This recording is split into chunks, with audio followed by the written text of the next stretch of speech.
하나님 말씀 열왕기상 2장 36절에서 46절까지 말씀입니다.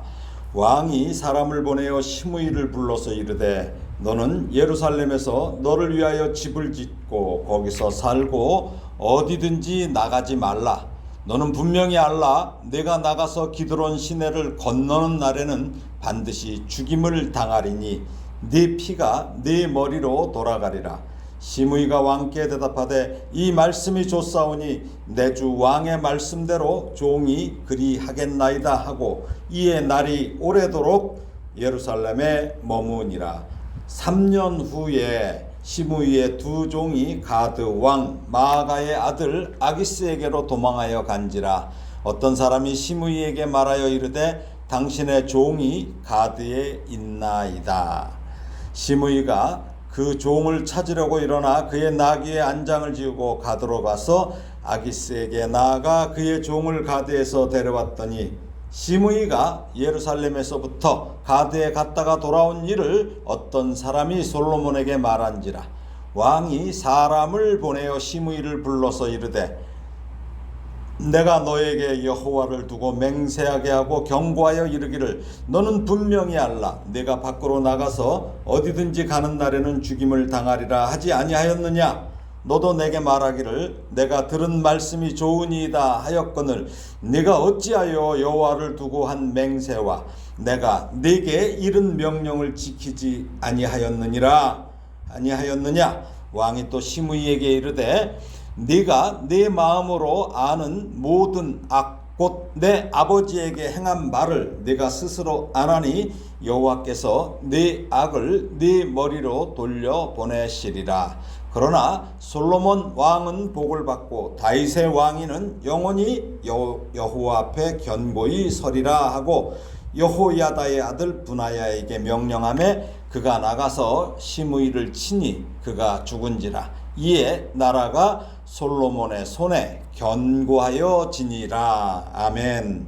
네, 이제 아도니아의 그 반역에 가담했던 제사장 아비아달과 군대 장관 요압을 정리했어요. 그리고 이제 솔로몬의 권력은 이제 점차 안정적인 기반을 이렇게 닦게 됐는데 아직 그 선왕인 다윗의 유언이 있어요. 그래서 그 유언을 따라서 유언을 지키려면, 그래서 마무리하려면 시므이를 정리해야 합니다.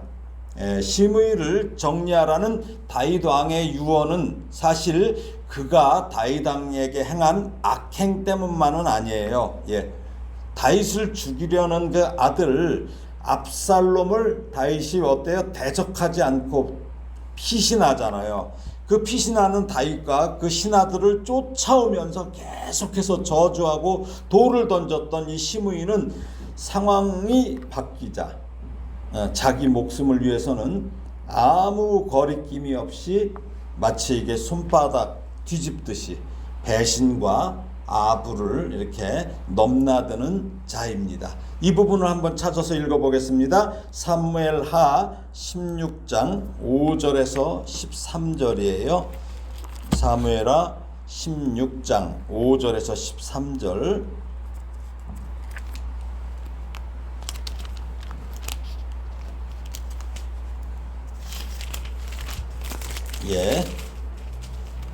읽어보겠습니다. 다윗 왕이 바후림에 이름에 거기서 사울의 친족 한 사람이 나오니 게라의 아들이요 이름은 시므이라. 그가 나오면서 계속하여 저주하고 또 다윗과 다윗 왕의 모든 신하들을 향하여 돌을 던지니 그때에 모든 백성과 용사들은 다 왕의 좌우에 있었더라. 시므이가 저주하는 가운데 이와 같이 말하니라. 피를 흘린 자여 사악한 자여 가거라. 사울의 족속의 모든 피를 여호와께서 내게로 돌리셨도다. 그를 이어서 내가 왕이 되었으나 여호와께서 나라를 내 아들 압살롬의 손에 넘기셨도다. 보라, 너는 피를 흘린 자이므로 화를 자초하였느니라 하는지라. 스루야의 아들 아비사가 왕께 여짜오되 이 죽은 개가 어찌 내 주 왕을 저주하리이까 청하건대 내가 건너가서 그의 머리를 베게 하소서 하니 왕이 이르되 수리아의 아들들아 내가 너희와 무슨 상관이 있느냐. 그가 저주하는 것은 여호와께서 그에게 다윗을 저주하라 하심이니 네가 어찌 그리하였느냐 할 자가 누구겠느냐 하고, 또 다윗이 아비새와 모든 신하들에게 이르되 내 몸에서 난 내 아들도 내 생명을 해하려 하거든 하물며 이 베냐민 사람이랴. 여호와께서 그에게 명령하신 것이니 그가 저주하게 버려두라. 혹시 여호와께서 나의 원통함을 감찰하시리니 오늘 그 저주 때문에 여호와께서 선으로 내게 갚아 주시리라 하고, 다윗과 그의 추종자들이 길을 갈 때에 시므이는 산비탈로 따라가면서 저주하고 그를 향하여 돌을 던지며 먼지를 날리더라. 참 못된 짓 하고 있죠. 시므이는 뭐예요? 근데 사울의 친족이에요. 베냐민 지파. 그러니까 베냐민 지파에서 왕이 나온 거예요. 사울 왕이 나왔어요. 근데 뭐예요? 다윗이 사울을 대신하여 왕이 됐지만 지금 시므이는 뭐라고 그래요? 하나님께서 이것을 악한 거라 이거야. 그래서 다윗의 악행을 심판하셔 갖고 그 왕위를 빼앗아 아들 압살롬에게 이렇게 주셨다고 하는 거예요. 그러면서 다윗에게 지금 조롱하고 저주를 한 거예요. 그러나 시므이의 말은 사실일까요? 아니죠. 거짓입니다. 다윗이 압살롬의 반역으로 고난을 받게 된 이유는 왜 그래요? 그 밧세바를 강간해서 그래요. 밧세바를 강간하고 그 밧세바의 남편인 우리아를 죽인 사건 때문에 하나님의 엄하신 그 징계로 인한 것이었지 사울 대신에 그 왕이 된 것 때문이 아니었어요. 다윗이 사울 대신에 왕이 된 것은 뭐예요? 하나님께서 다윗을 이스라엘의 왕으로 택하셨기 때문이에요. 그러나 시므이는 뭐예요? 지금 자기의 친족인 사울이 그렇게 된 거, 이걸 사적인 감정 때문에 그렇게 지금 착각하고 있었던 것이에요. 이 시므이가 다윗 왕을 저주했을 때 다윗과 함께한 아비새가 뭐예요? 그 시므이를 죽일 것을 건의하잖아요. 죽이겠다고. 근데 다윗은 뭐예요? 시므이를 죽이지 말라고 지시해요. 왜 그래요? 시므이가 자신을 저주하는 것이 하나님께서 허락하신 가운데 행하는 일이란 말이죠. 그러므로 자신이 스스로 보응을 하지 않겠다는 의미예요. 그러니까 보복하지 않는다는 거죠. 왜 그래요? 하나님이 자신을 책망하시는 것이므로 시므이의 저주와 책망을 달게 받겠다는 것이었어요. 왜 그래요? 좀 아까도 말씀드렸죠. 밧세바의 강간 사건으로 인해서 그것을 덮기 위해서 밧세바가 임신을 했잖아요. 그러니까 그걸 덮기 위해서 그 남편 우리아를 전쟁에서 불러오지요.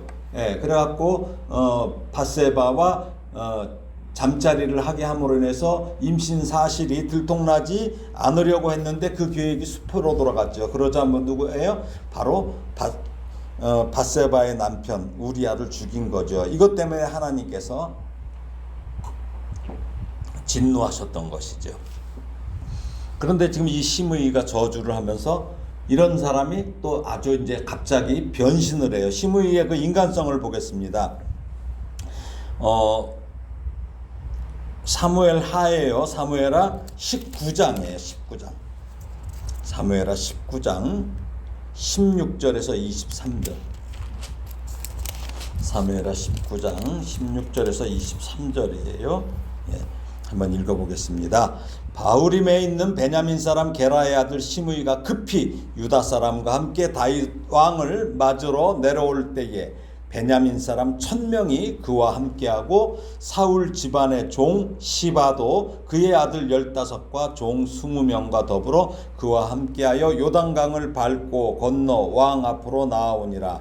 왕의 가족을 건너가게 하며 왕이 좋게 여기는 대로 쓰게 하려 하여 나룻배로 건너가니 왕이 요단을 건너가게 할 때에 게라의 아들 시므이가 왕 앞에 엎드려 왕께 아뢰되 내 주여 원하건대 내게 죄를 돌리지 마옵소서. 내 주 왕께서 예루살렘에서 나오시던 날에 종의 패역한 일을 기억하지 마시오며 왕의 마음에 두지 마옵소서. 왕의 종 내가 범죄한 줄 아옵기에 오늘 요셉의 온 족속 중 내가 먼저 내려와서 내 주 왕을 영접하나이다 하니 수르야의 아들 아비새가 대답하여 이르되 시므이가 여호와의 기름 부으신 자를 저주하였으니 그로 말미암아 죽어야 마땅하지 아니하니까 하니라. 다윗이 이르되 수르야의 아들들아 내가 너희와 무슨 상관이 있기에 너희가 오늘 나의 원수가 되느냐. 오늘 어찌하여 이스라엘 가운데서 사람을 죽이겠느냐. 내가 오늘 이스라엘의 왕이 된 것을 내가 알지 못하리요 하고 왕이 시므이에게 이르되 내가 죽지 아니하리라 하고 그에게 맹세하니라. 예, 어떻습니까? 시므이의 변신. 예. 압살롬이 반역이 처음에 있을 때는 다윗을 그렇게 저주하고 쫓아가면서까지 돌 던지고 그러더니 지금 갑자기 변했어요.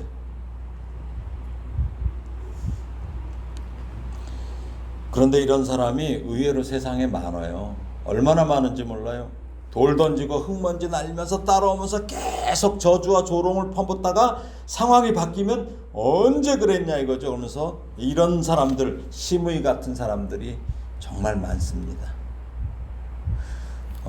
공자가 쓴 논어의 그 이인이라는 편에 보면은 군자 유어의 소인 유어이 이렇게 나와 있어요. 그러니까 뭐냐면 군자는 의에 밝고, 예, 소인은 이에 밝다, 이득에 밝다는 거죠. 예, 뭐예요? 군자는 의, 옳음에 밝고 소인은 자기의 이득에 밝다는 거예요. 그래서 저는 이걸 갖다가 이렇게 바꿔봤어요. 성도 유어의, 세인 유어이.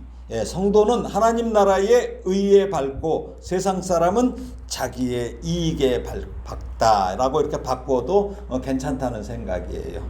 예. 이런 시므이 같은 사람들 많아요. 교회 내에도 많아요. 그러니까 뭐야? 교회 안에는 들어와 있지만 그냥 모양만 그리스도인인 거죠. 모양만. 예. 우리는 이렇게 뒤집어져서는 안 돼요. 손바닥 뒤집듯이 뒤집어서는 안 돼요. 그래서 이제 뭐예요? 그 다윗 왕이 뭐라 그래요? 오늘 시므이가 여기 사무엘하에서 기억하지 마옵소서 하는데 다윗 왕이 기억하지 않나요? 결국은 유언할 때까지 기억하고 있잖아요. 유언할 때까지, 자기 죽을 때까지 기억하는 거예요. 그러니까 여러분들 남 함부로 가슴 아프게 말하지 마세요. 남에게 가슴 아픈 일 하지 마세요. 죽을 때까지 기억하고 있는 거예요. 예, 오늘 본문 36절에서 38절을 읽어보겠습니다. 오늘 본문 열왕기상 2장 36절에서 38절입니다. 왕이 사람을 보내어 시므이를 불러서 이르되 너는 예루살렘에서 너를 위하여 집을 짓고 거기서 살고 어디든지 나가지 말라. 너는 분명히 알라. 내가 나가서 기드론 시내를 건너는 날에는 반드시 죽임을 당하리니 네 피가 네 머리로 돌아가리라. 시므이가 왕께 대답하되 이 말씀이 좋사오니 내 주 왕의 말씀대로 종이 그리하겠나이다 하고 이에 날이 오래도록 예루살렘에 머무니라. 예, 어떻습니까? 이런 사람들은 또 잊어버려요. 이런 시므이를 오늘 솔로몬은 뭐예요? 요압처럼 즉시 처형하지는 않아요. 그렇지만 시므이가 앞에 세 사람 아도니야, 아비아달, 요압과 같이 솔로몬 왕권을 위협하는 장애 요소로 여긴 이유가 있어요. 왜 그래요? 아까도 말씀드렸죠. 사울의 친족이에요. 강력한 반 다윗 인물이라는 거죠.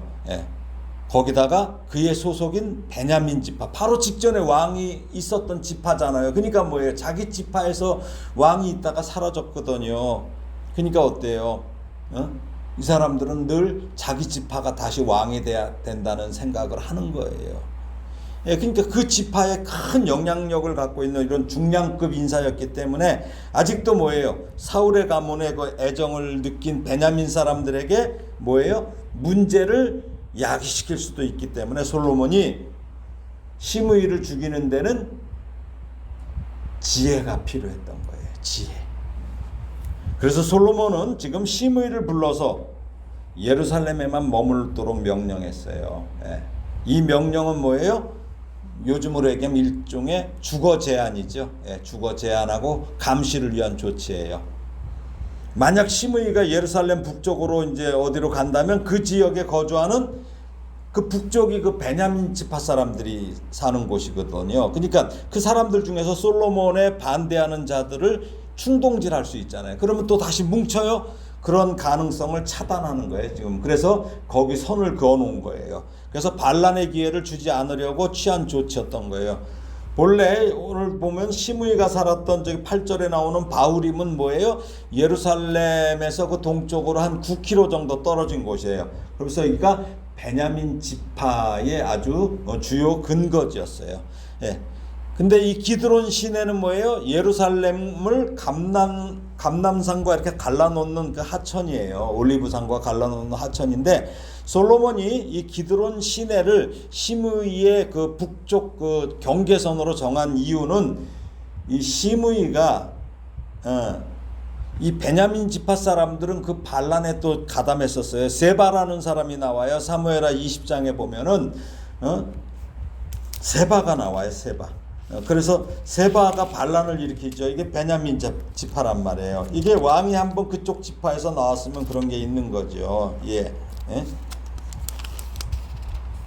그래갖고 세바가 이제 반란 일으키고 이랬었기 때문에 그쪽은 다분히 위험 요소가 많은 곳이에요. 그렇기 때문에 베냐민 지파 사람들과 접촉하지 말아야 한다는 것을 지금 분명히 경고한 것이에요. 예, 경고했어요. 자, 그런데 어떻게 됩니까? 오늘 본문 39절에서 41절까지예요. 읽어보겠습니다. 3년 후에 시므이의 두 종이 가드왕 마아가의 아들 아기스에게로 도망하여 간지라. 어떤 사람이 시므이에게 말하여 이르되 당신의 종이 가드에 있나이다. 시므이가 그 종을 찾으려고 일어나 그의 나귀에 안장을 지우고 가드로 가서 아기스에게 나아가 그의 종을 가드에서 데려왔더니 시므이가 예루살렘에서부터 가드에 갔다가 돌아온 일을 어떤 사람이 솔로몬에게 말한지라.